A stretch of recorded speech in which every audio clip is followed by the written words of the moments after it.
So hello everyone, welcome to EduTap.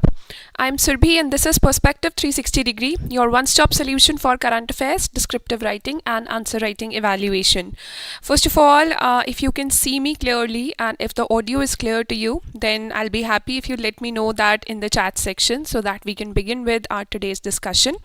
For those of you who are joining new, by the time I get the confirmation, this series is meant for you if you're preparing for regulatory bodies examination. It has been seen that in the phase 2 of examination, descriptive writing has become very popular and is getting a lot of attention because of the percentage of marks that it holds, and we found out that our students lacked guidance for current affairs based descriptive writing. Hence, Perspective 360 Degree is a series that is running entirely for that purpose, completely for that. And here we take up topics from current affairs which can be asked as questions in the descriptive portion of your exam. And not just this, I don't teach you taking a question answer approach. Not just that, you can write your own answers. You can, yes, practice with us, practice on a daily basis whenever Perspective 360 Degree goes live, and post your answers in the comment section under this video.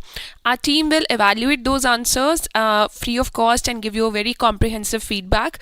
The only term and condition here is, it's not money. The initiative is entirely free of cost.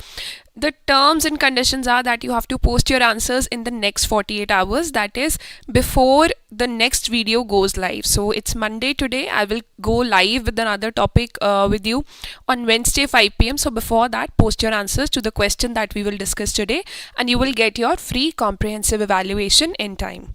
So I see a lot of you returning and many of you who are actually new. So I'm happy to welcome all of you. Lucifer, Sejal, good evening.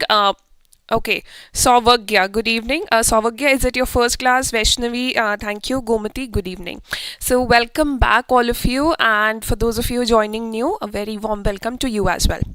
So today's topic is electoral bond scheme. Who is funding Indian elections? Have you ever asked yourself, since you're preparing for the exam that you're preparing for, you must be having voting rights, that is what I assume. But have you ever thought that the campaigns for gaining votes, for example, if some political leader is coming to your city to woo you to vote in favor of his or her party, who is paying for his or her flights? It's not the government. Who is paying for all the pamphlets that are being distributed, for all the ceremonies that are taking place, for all the free gifts or free food that is being distributed before an election? So have you ever thought where is all this money coming from? So if you have thought it, then you have definitely thought upon our today's question, which is who is funding Indian elections? And electoral bond scheme was one of the ways of government of India to make election funding more transparent. And so see, here I have a very interesting news from you for you. This is coming from February 15. Under the electoral bond scheme, electoral bonds collected over 16,518 crore in 30 tranches. That means people who wanted to fund Indian elections, who wanted to donate to political parties with the help of the means of electoral bonds itself. I'll talk about electoral bonds more in detail. So these are basically tokens. You go to SBI, let's say you pay SBI 1,000 rupees. SBI gives you an electoral bond worth rupees 1,000 rupees. You go to your favorite political party where you want to donate these 1,000 rupees, and you give that token to the political party, that and the political party knows that if with this token it goes to SBI back, then SBI will give this political party 1,000 rupees back in its account. So everything is digitized, everything is happening through bank accounts. So, and your identity is also not revealed. And instead of directly making donations to the political party, now there is another bank involved. There is a third party involved, that is SBI. Anonymity is maintained, plus the people know, the government knows how much transactions are occurring. So by February 15, rupees 16,518 crore had been transacted with the help of electoral bonds. Yes, that's right. And if this much money, if it is extracted from the stock market of your country, it can actually shaken up. So that's very huge money.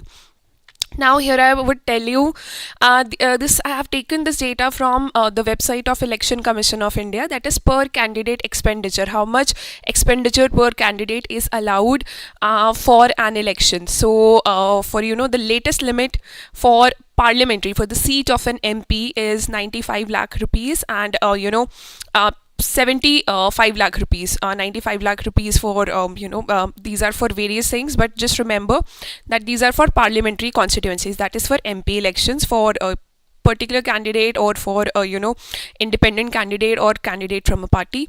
Then for assembly constituencies, that means for state elections, when elections are being held in your state only, not in the rest of the country. So these are this is 40 lakh and 28 lakh rupees. Now just see, if this much amount is going 16,518 crore rupees, that is just by 15th February, this is going to political parties, then do you think this limit is being adhered to? Do we have these many candidates and these many parties in the country that we need these many crores of rupees as funding for our elections? If these limits are adhered to, then then this money is a lot for sure. So, keeping this in view, Supreme Court recently has declared that electoral bond scheme is unconstitutional, because the identity of the donors, if I am, if I want to donate 1,000 rupees to a political party, when I go to SBI, I deposit 1,000 rupees and it gives me an electoral bond back, then, my identity is not declared. Nobody knows who has donated how much money, whether I donate 1,000 rupees, you donate 1 lakh rupees. No identity gets disclosed, and Supreme Court was very, very upset with this, and also the breaching of limits of election funding which have been prescribed by Election Commission of India. So Supreme Court declares electoral bond scheme unconstitutional. This is the recent verdict, and that's where our topic will focus on today.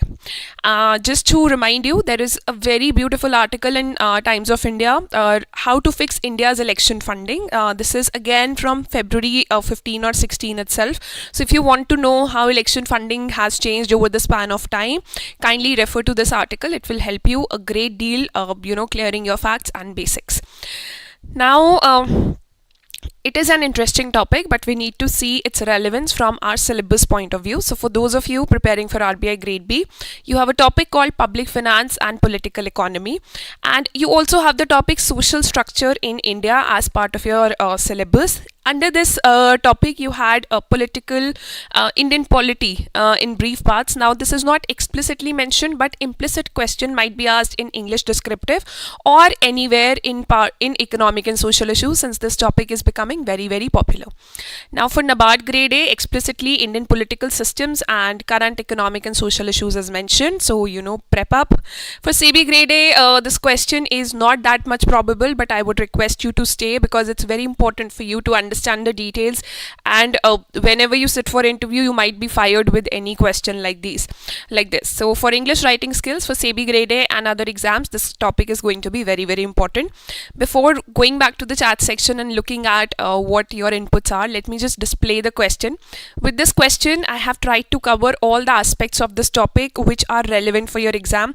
We'll not focus a lot on controversy. We will not delve into details of electoral bond scheme, since that has been declared unconstitutional. So separate question will not be asked, but electoral funding or funding of elections in India, you can be asked this in various parts of your exam, especially the interview. So what are the diverse approaches to electoral financing in India, and what are the drawbacks linked to these methods? So first of all, we have to look at the approaches or methods through which electoral funding in India is occurring. I'll tell you how to decipher this question. Additionally, provide a brief overview of the electoral bond scheme. So first of all, start by identifying keywords. This question is for 600 words for 15 marks, and the question is very long. That means you have to give a lot of content. It has various subparts to it. That means you'll have to write in bits and parts for all the things. Yes, you will have to keep all the subparts very, very concise to be able to answer this completely. And this question is on the tougher end. So if you're finding it very intimidating to see this question, kindly stay back and challenge yourself with the answer and understanding today's concept. So first of all, the keyword is going to be approaches to electoral financing in India. Then what are the drawbacks? That is the third keyword. Additionally, provide a brief overview of electoral bond scheme. So let me mark it with a pen. So first of all, approaches, that's the first keyword. Electoral financing, second keyword. Drawbacks, third keyword. And overview and electoral bond scheme. Alright, so I can see that there are 4-5 keywords. Identify the micro questions here. So your micro questions can be, these are basically the sub questions that are asked. Our first micro question is always a brief overview of the topic under discussion. So the topic under discussion is electoral bond scheme and electoral financing. Since the first part deals about electoral financing and electoral bond scheme is one of the methods of electoral financing, so we will write an introduction, that is our first micro question, for electoral financing itself.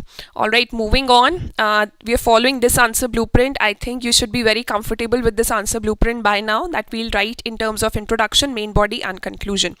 So first of all, talking about introduction, overview of electoral funding, that is what should be focused on in the introduction itself. This should be the first sub question that you should be answering. Then the second one begins with the body part. Body part should cover diverse approaches. That is the first question that is asked. You cannot answer it in the end. The body part 1 talks about methods of electoral financing in India, or the approaches that are taken to fund elections in India. Then the second question, second subpart, or the third micro question that appears here is drawbacks linked to these methods. So that will be body part 2 and the drawbacks. Now just see, this first and second part has been covered as part of first question only, and the second question talks about electoral bond scheme, which is going to be a little more explanatory.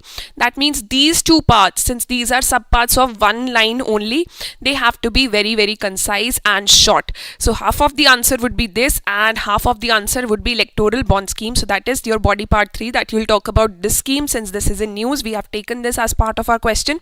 And finally, in the conclusion, you can summarize your answer. But since you have talked about drawbacks of electoral funding, or electoral bond scheme has been scrapped by or declared unconstitutional by Supreme Court recently, so we'll definitely give a way forward towards the end of this answer. So I hope this blueprint is clear to you. Now we'll delve into the topic. We'll understand what are the various aspects of answering this question and how to start answering it. If you have any inputs or any doubts still here, then kindly let me know in the chat section, and then we'll move ahead. So hello Dhruv, Sauvagya, okay, welcome Sauvagya to your first class. Madhu, okay, good evening. Dhruv, political parties itself. Nikat, good evening ma'am. Alright, good evening everyone. Now I hope there are no inputs to give, because we've not started the topic yet and we are yet to begin with all the explanation. So in the introduction, you have to write about overview of electoral funding. I'm constantly looking at your messages, if any, so keep typing if you feel any input is required. So when you have to give overview of electoral funding, first of all, you cannot talk about approaches, and also you cannot talk about drawbacks. Why? Because you will be answering them separately. So what else is left to write in your introduction? Why is electoral funding important? Alright, so the why is left for you to touch upon, so touch that in the introduction itself. So why do you think electoral funding is important? To carry out rallies for politicians to tell about the policies they will be introducing and how it will help us as citizens. So that for all that funding is required, for the travel, for carrying out the rallies, for printing of pamphlets, for approaching people, for going from one place to another, and something that is not very much legal, for distributing goodies as well. For example, a political party might be distributing free mobile phones with the promise that if you bring us to power, we'll give free mobile phones to everyone.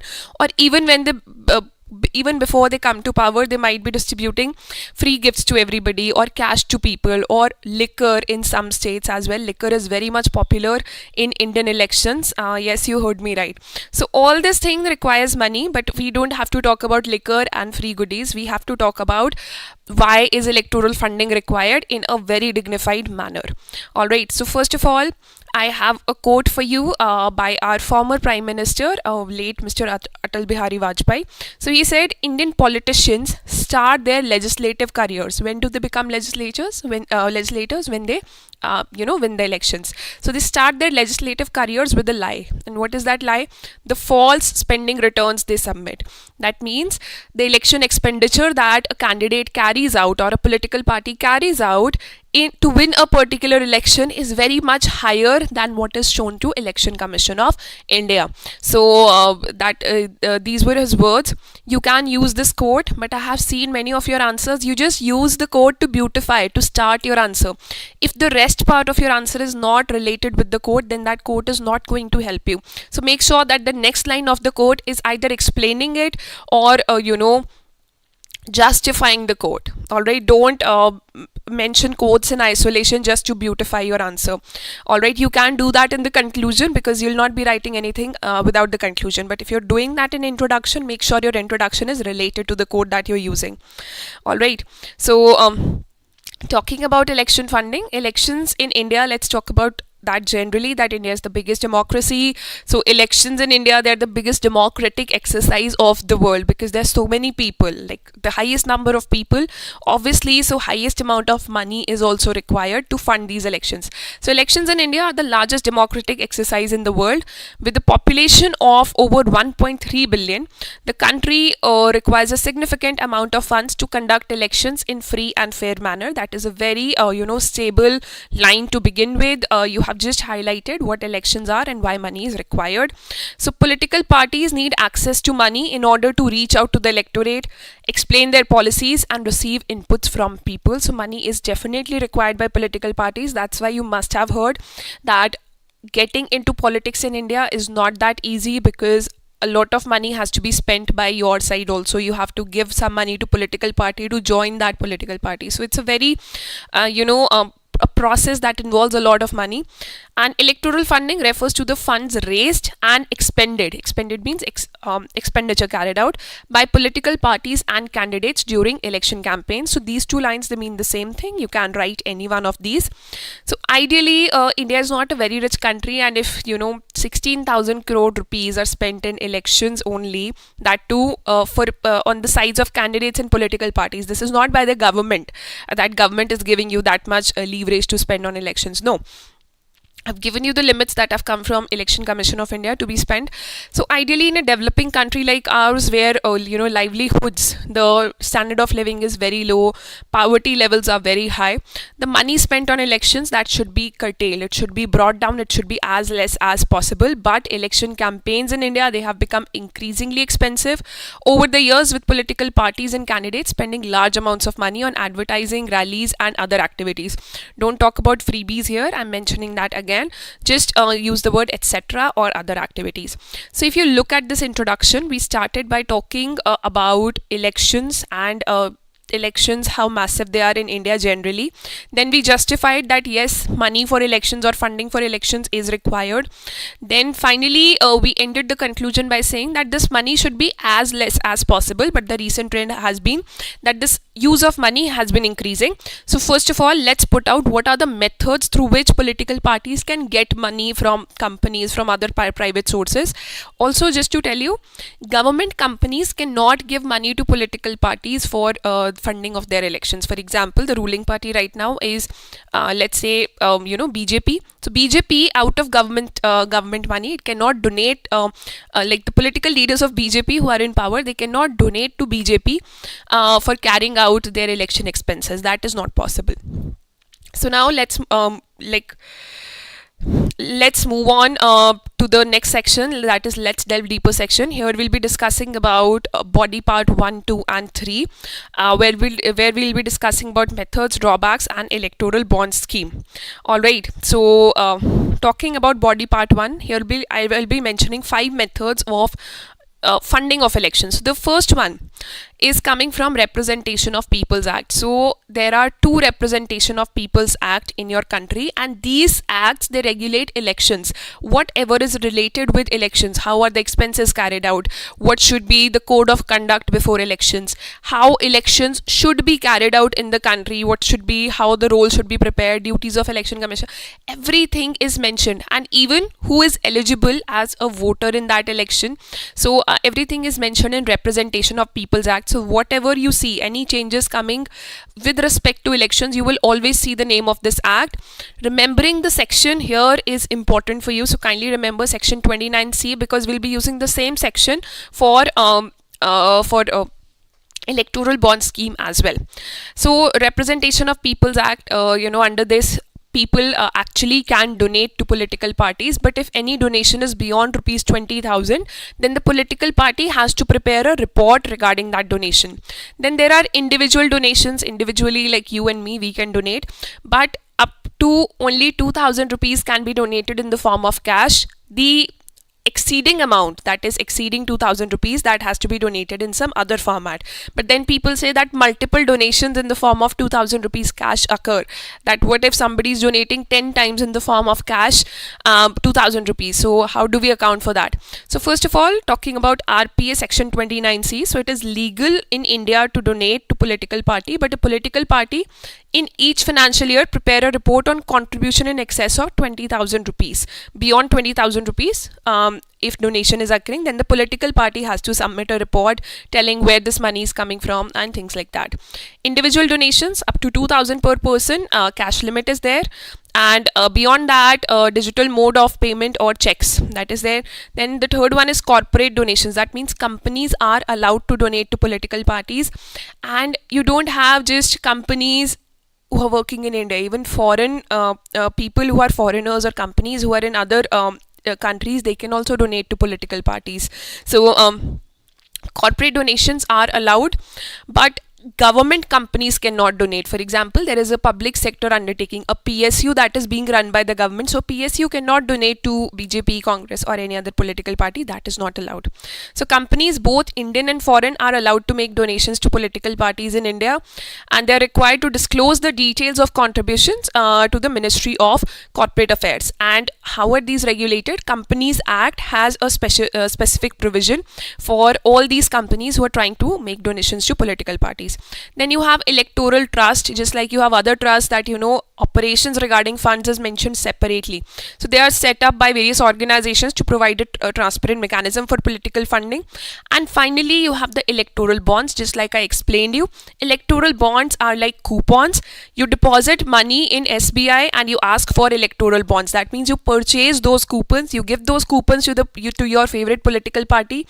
Your favorite political party goes back to SBI and gets that coupon encashed in its account. So that's how electoral bonds were functioning. They were introduced in 2018 and can be purchased by individuals or companies both.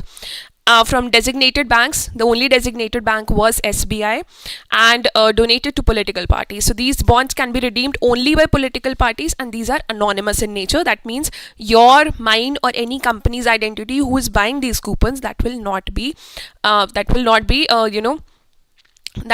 made public. Nobody will know about it.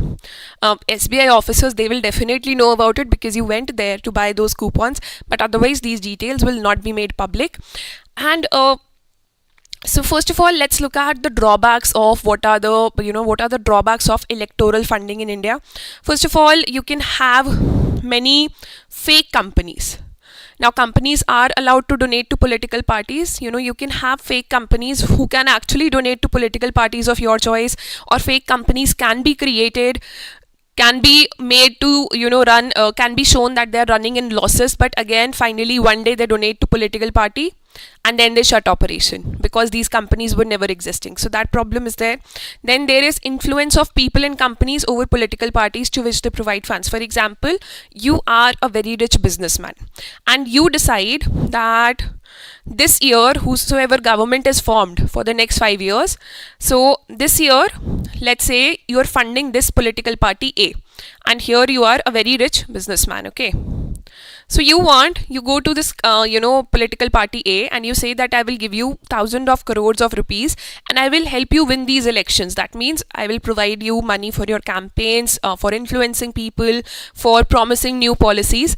The only thing that you have to do is that when you come to power, because I've given you so much money, when you come to power, you have to pay back all that thing, not in the form of money, but you have to approve all my companies that will be opened or all the operations that will be started, even if they're harmful to the environment, to the locals, to the economy, or to the tribals there.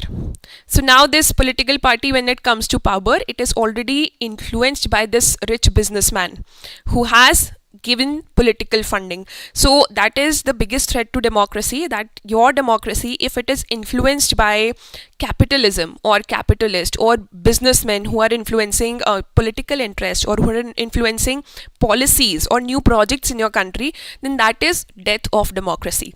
So influence of people and companies over political parties to which they provide funds, that is very much rampant, not just in our country but all over the world. If you remember, few years back, not the previous elections, but when Donald Trump, he won the elections for president of United States of America, a lot of questions were raised that funding has occurred from various sources, and those sources were linked to Russia, and Russia and USA, they were enemies, they are not good allies. So that's again a disadvantage of political funding of elections.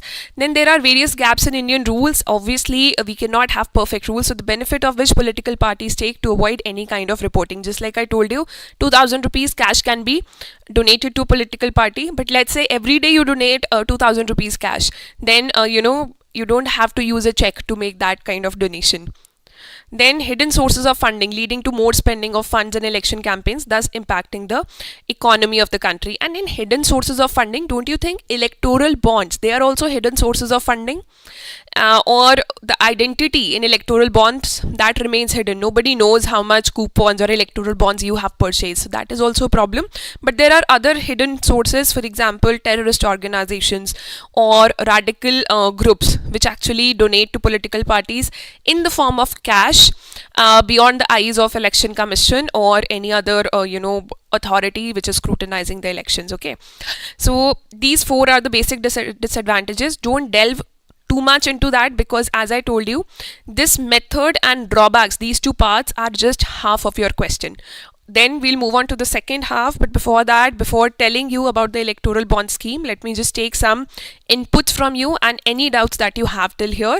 And I know this is a very interesting topic for you, many of you are giving a lot of ideas, so just getting back by that time.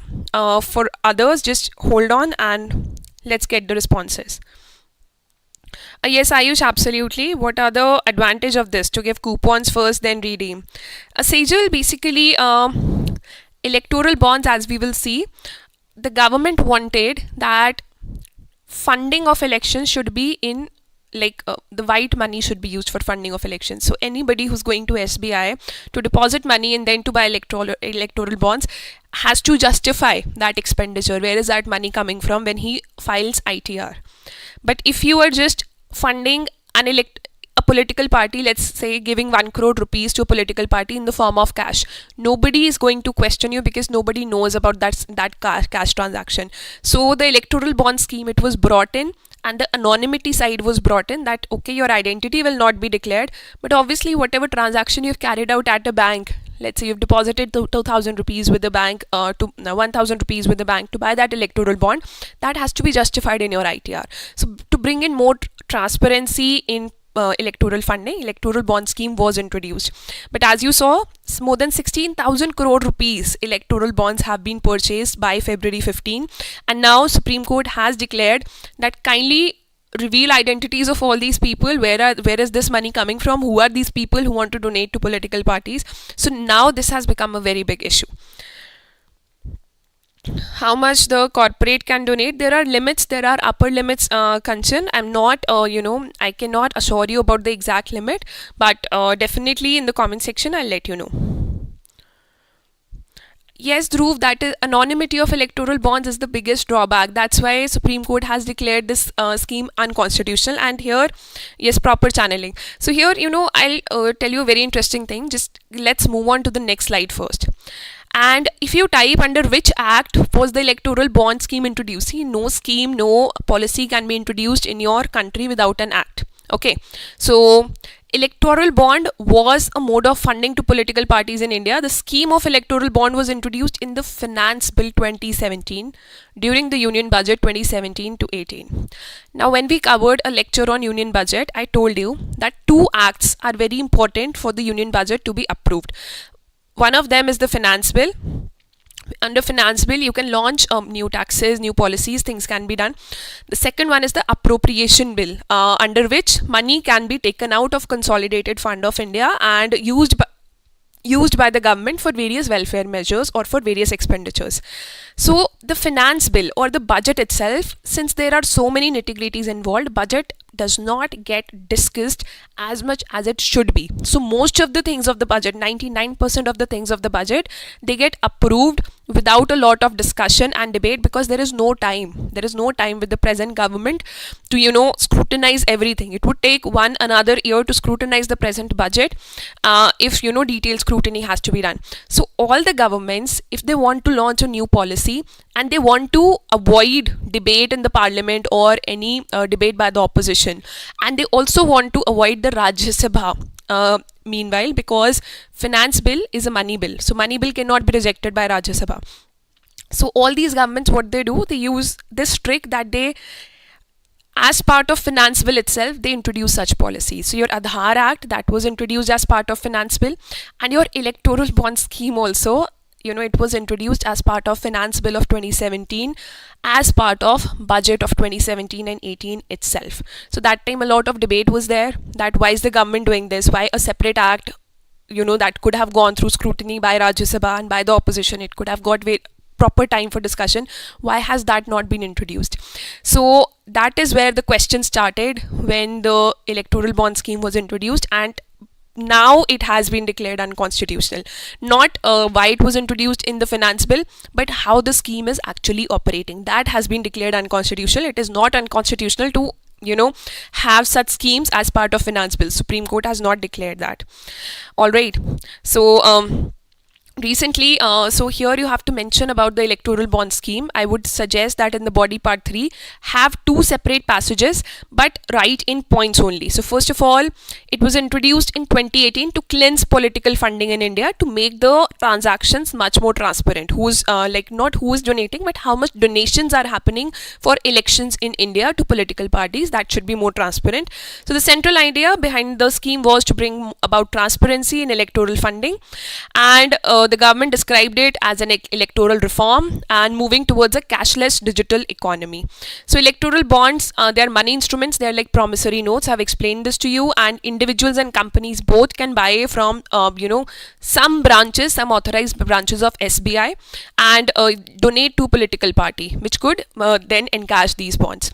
For example, if you buy a electoral bond of 1000 rupees and somebody and you want to donate it to, let's say, political party A, but somebody from political party B steals that electoral bond from you, then that person can also encash it, because it's just like a coupon. The bonds are only redeemable in the designated account of a registered political party. That means all the money goes to the account of political party. That means all the transactions, they are happening very transparently. So person being an individual could buy bonds either singly or jointly with other individuals, or and the identity would remain anonymous. So anonymous part is the question here. Recently, Supreme Court of India, what it has done, so mentioning this thing in your note, that is very important, that Supreme Court of India has directed State Bank of India to stop electoral bond issuance, because already so many have been issued. Supreme Court also demanded details of bonds purchased by political parties. That means if I belong to political party A, I also have the right to donate to my own political party, right? If I'm like good enough, resourceful enough to donate. So all the bonds that are purchased by political parties themselves to give money to themselves. That means if some radical organization has sent me money in the form of cash, and if I can convert that into white money, and if I can buy electoral bond for myself, my own political party itself, then those details have been asked by Supreme Court from SBI, and Election Commission of India has been mandated to publish the information. This information should be published, it should be in the public eye. So unused bonds within the validity period should be returned. The validity period is 15 days around elections. It is mostly increased. So within 15 days you have to encash those bonds, you have to use those bonds. So unused bonds within the validity period, they should be returned with the refunds issued by the issuing bank. So everything has to be refunded. Now no more sale of electoral bonds will occur, and Supreme Court will look into this matter. Why electoral bond scheme has been quashed? See, right to freedom is one of your fundamental rights under Article 19 of Constitution, and the Supreme Court has declared from time to time that you can be free to make your decisions. A citizen of India can exercise right to freedom only when adequate information is provided to that citizen of the country. So if you don't know about sources of funding of a political party, how can you be in a position to make an informed decision or to exercise your right to freedom? So the court highlighted that right to information that is covered under Article 19 is not electoral bond scheme is not in alignment with this right to information. So information regarding identity of people and how much funding is going to which party, that is required for citizens of India. Then the government has been criticized for not proportionally justifying restrictions on the right to information to curb black money. The third thing that has been done is that right to donors privacy. That means if I am donating to political party, my right to privacy should be maintained, but not in cases where my privacy is not in alignment with the policy making of the country. If my privacy is hampering the policies of the country or people's right to know about policies of the country, then that is not where my privacy has to be preserved. So it does not extend to contributions influencing policies for the next 5 years. So unlimited corporate donations have been seen through these electoral bonds. And amendment to section 29C of RPA was brought in. I told you that beyond 20,000 of donation that is occurring, for that donation under this section the political party has to prepare a report. So this section was amended when Finance Bill 2017 was brought in and electoral bonds were introduced, and it was amended that disclosure will not be required. Disclosure of person's identity, that will not be required if that person is donating through electoral bonds. So now the court has quashed that amendment. It said it is illegal and there is a need to balance voters' right to information with donors' right to privacy. So that's your electoral bond scheme. Now we have covered this article quickly. Let's provide with a way forward and a nice conclusion. So what can be the way forward according to you? And the way forward has to be provided for both of these. Way forward for electoral bond scheme can be covered in one line itself, not more. But for electoral financing, that should be beyond, that should be a little bit explanatory. It should be comprehensive. The first solution that experts provide is that shut down electoral funding by corporates or by individuals. Provide money to political parties to carry out election campaigns, and that money should be coming from Consolidated Fund of India. So state funding of elections or funding of elections by the government itself, that should be carried out. So that's another issue, that the government in power will use more money to fund its own political party, or why should taxpayers' money be used to fund political parties' expenses? If candidates of political parties, they're using flights to move from one place to another or to carry out rallies, why should taxpayers' money be used? Because it has been earned by taxpayers through their hard work. So political parties, they should be funded on the basis of donations only. So that's also contentious. But state funding of elections, that is one of the solutions.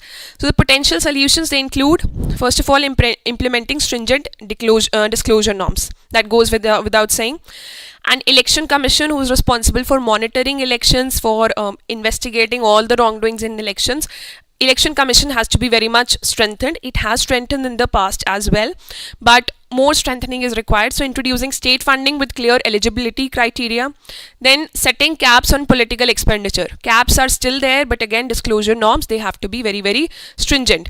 And penalties for violations, they need to be very, very strict. So strict regulations on corporate donations and prohibition on foreign funding. We do not want foreign companies to donate to Indian elections, because what if they're influencing what's happening in India and what policies are being made in India. Public awareness campaigns and citizen participation. This discussion is also a part of public awareness campaign. Kindly tell about this to the people you know. Then comprehensive campaign finance reforms, regular reviews, updates can address loopholes and prevent misuse. Then electoral bonds system, it has to be evaluated and reformed. Anonymity cannot be maintained, as we discussed, that right to information, not the RTI Act, but right to be informed, that is under Article 19. With right to privacy, that is under Article 19 and Article 21 both, that has to be balanced, because it's about how we run our country, what policies are made, where the taxpayers' money is going for the next 5 years. So we cannot take it lightly. Successful implementation and continuous adaptation of all these measures, it can help us provide a better way forward. And these are the lines you can end your answer at, that adequate electoral funding can encourage greater democratic participation. Just assume if getting into political party and standing as an election, standing as a candidate, contesting an election as a candidate was easy. It did not involve that much money power or muscle power. Don't you think you will be wanting to run your country as a political leader one day if all the negativities associated with politics of India, they could be deleted? So electoral funding is one of those negativities. So adequate electoral funding, it can encourage greater democratic participation by allowing more individuals to run for office and compete in elections, and that is what the goal of democracy should be. That all citizens should be able to run for elections, at least those who want it. It happens in many advanced economies. So this can lead to more diverse range of candidates and ideas, which can enrich the democratic process. So that's your concluding line. Make sure that even when you're writing a way forward, a good way forward, that is concise, and the last line of your way forward is a beautiful concluding line which gives a beautiful idea or a beautiful vision about future. And that's all for today. It has been a comprehensive discussion.